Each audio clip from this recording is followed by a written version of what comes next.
Italian football journalist Paddy Agnew is on the line because there is a lot going on in Italian football at the moment. Evening, Paddy.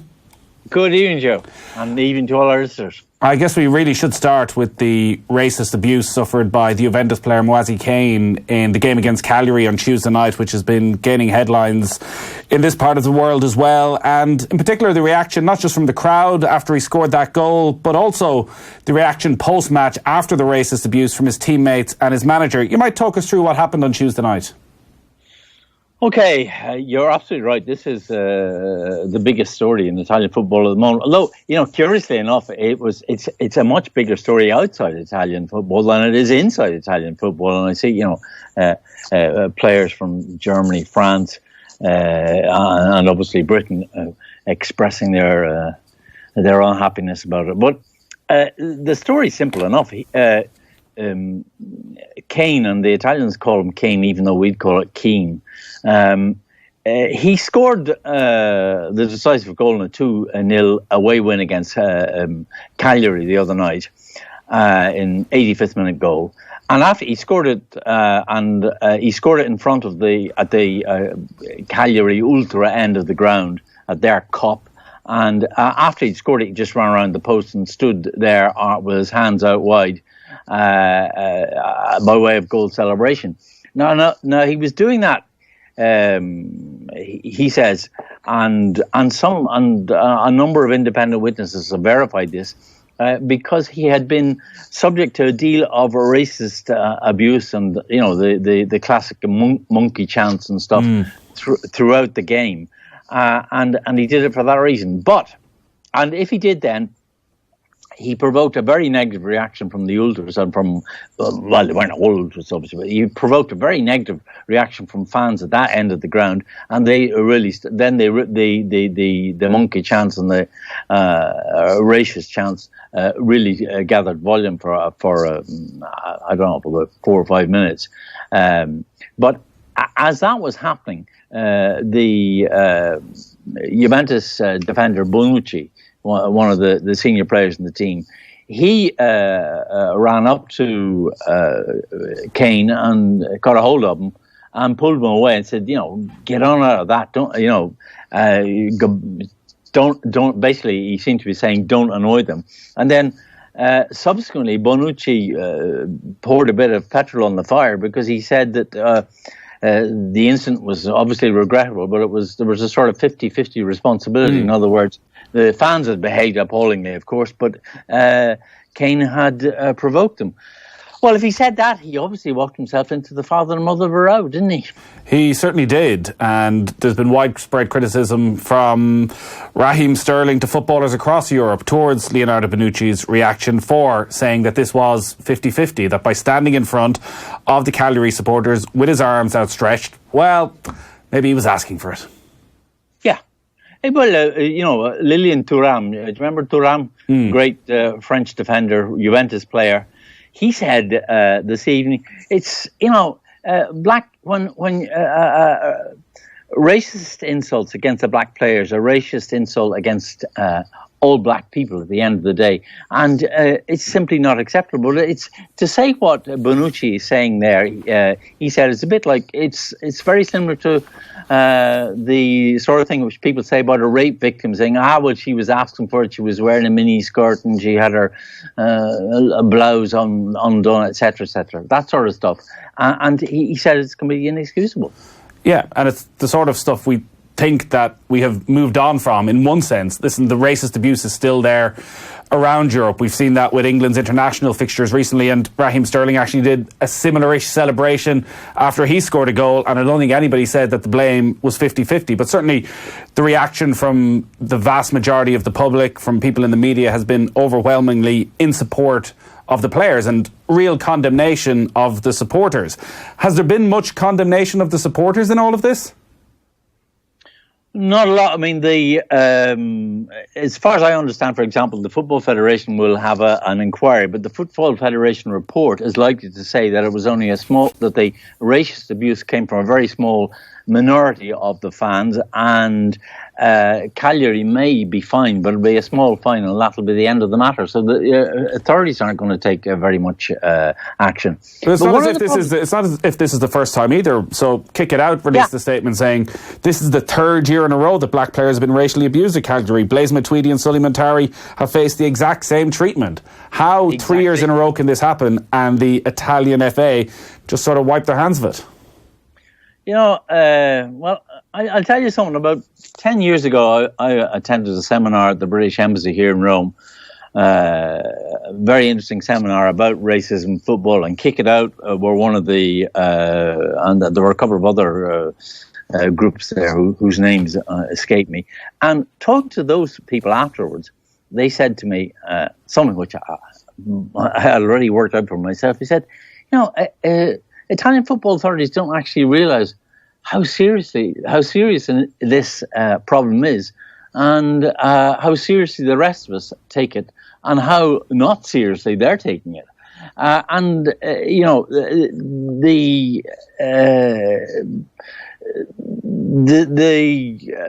Gazette dello Sport, which is a serious and a good paper, was remarking almost with curiosity this morning how half of Europe's up in arms about what happened at the stadium last night, as if to say, well, come on, lads, it was just a few monkey shouts, that's all. Yeah, it's incredible stuff. And when you look at recent history in Italian football, and not even just recent history, I was going to ask how common has racist abuse been in football stadiums, but you think back to Mario Balotelli talking about when he first broke in to the team and the racist abuse he had to put up with. Sully Montari has spoken about being treated like a criminal because he was black and on a football pitch in Italy in the last year or so. We've seen issues with Lazio yet again and anti-Semitism. Like, this is a continuing pattern that, from the outside, it seems the Italian FA have no great interest in coming down hard on any club. You'd wonder at some stage, does pressure come on from UEFA onto the Italian FA, or are they just happy to let them at it and not become fully embroiled in this? I think that unofficially pressure has come on UEFA in relation to this problem. But I mean, can I just tell you it's 13 years ago now. I wrote a book about 14 years ago. I wrote a book about Italian football, Forza Italia, and I talked about a lot of different things. But I talked for a couple of pages in it. I talk about racism, and I told a couple of the stories of things that were happening then. I was writing the book in 2004 and 2005, and one of the stories I told was of an Ivory Coast player who used to play for Messina called Zorro, who. He was playing for Messina at home to Inter Milan in a Sunday Serie A game. And at a certain point, he got so fed up with the amount of racist abuse he was getting from the Inter fans, the travelling Inter fans, that he, in the middle of play, picked up the ball and made to walk off the pitch. And if he did, he was stopped by the referee, and he was stopped in particular by two of the Inter players of the day. I don't know if you remember the big Brazilian Adriano and a guy called the Nigerian Obafemi Martins, who I think he ended up in Newcastle at some point. He did, yeah. And anyway, those two guys stopped him doing it. But the point about it, but then he made a long statement that day, Zorro, in which he said, I'm really fed up listening to being abused. Verbally abused throughout games, and referees doing nothing about it. And referees, nothing's actually going to happen until some point somebody picks up the ball, walks off, and the game does not begin again. And that is, that debate is full on. It happened recently. No less a person than Carlo Ancelotti suggested after, we had a violent incident. Inter versus Napoli on St. Stephen's Day, because this year Italian football played over the Christmas break. We had a St. Stephen's Day program. The big game was Inter versus Napoli, and some of the Napoli fans were ambushed when they got to, literally ambushed on their way to in the streets close to the San Siro, and there was a deal of street fighting going on for about 5 to 10 minutes. But one person was killed. A guy called Daniele Bellardinelli was killed in this.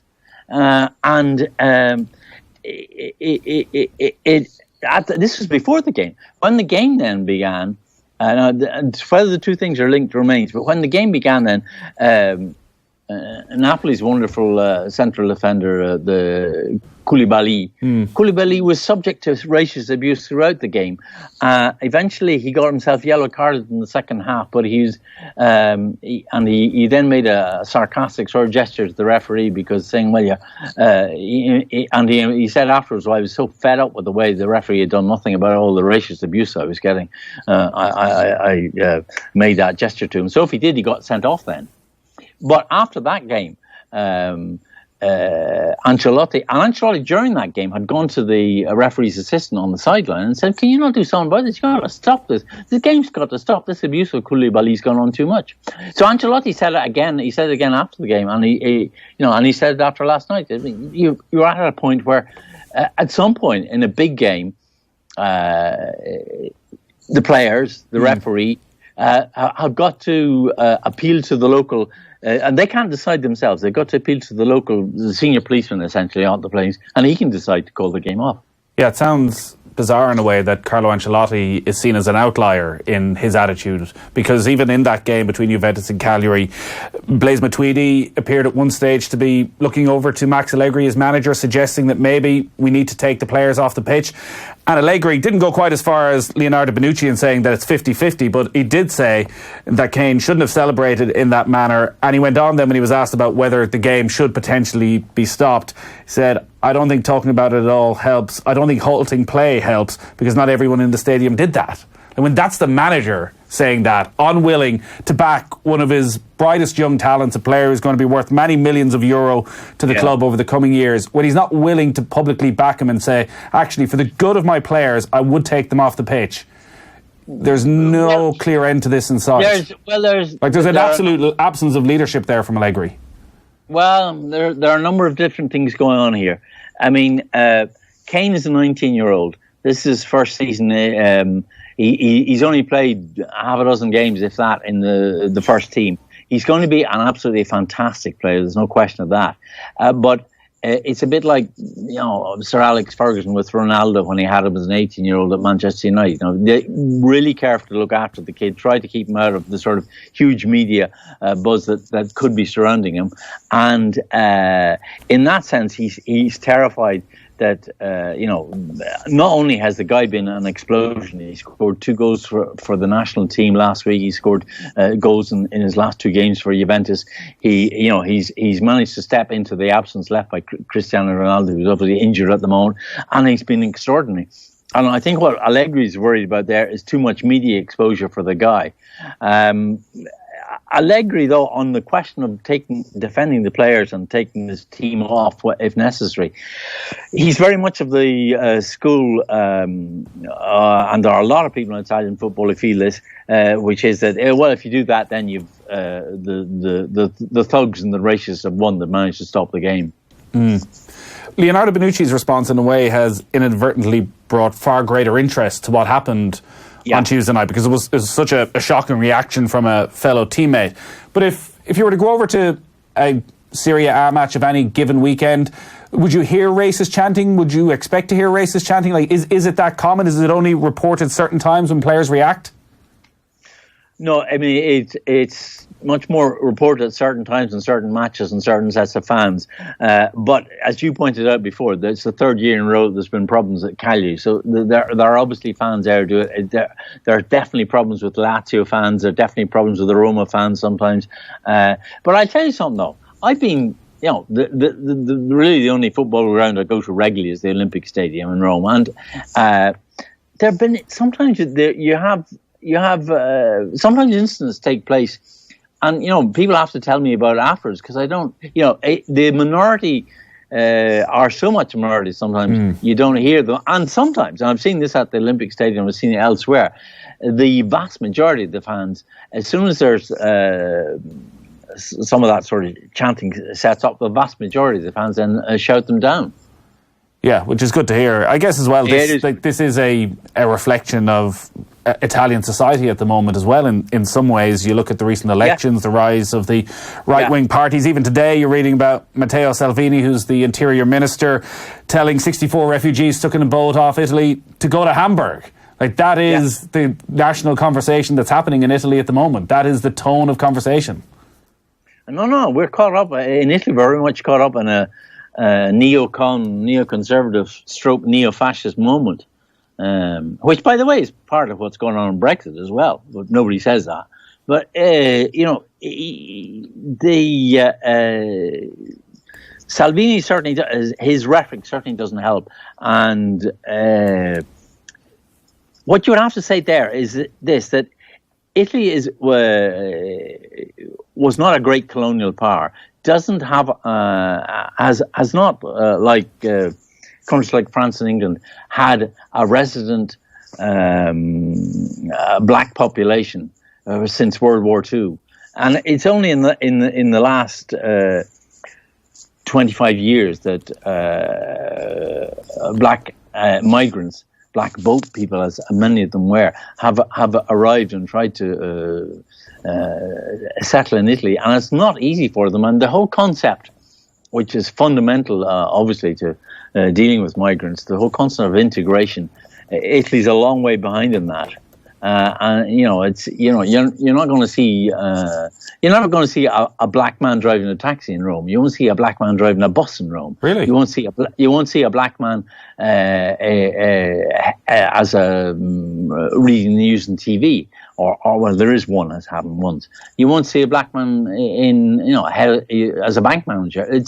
There is no integration on that level. Black people, black migrants in Italy end up doing, by and large, seasonal farming jobs. That's pretty shocking to hear in this day and age. Is that a changing at a pretty rapid pace? Is it changing? No, it needs to change. That's what I'm saying. And the racism, there's a fundamental racism that's at the basis of Matteo Salvini's success, and it's based on people not actually understanding that these are not sort of slaves who've come in off a raft. These are black. These are people like you and me. And you've got to, in some way, make room for them. It's also based on the fact that, as we know, throughout the developed world, migrants are not popular with a lot of people who the poorer people in society, who fear for their own work and their own jobs. So football feels pretty small when you talk about these bigger issues around the world going on right now. And but football reflects them, though.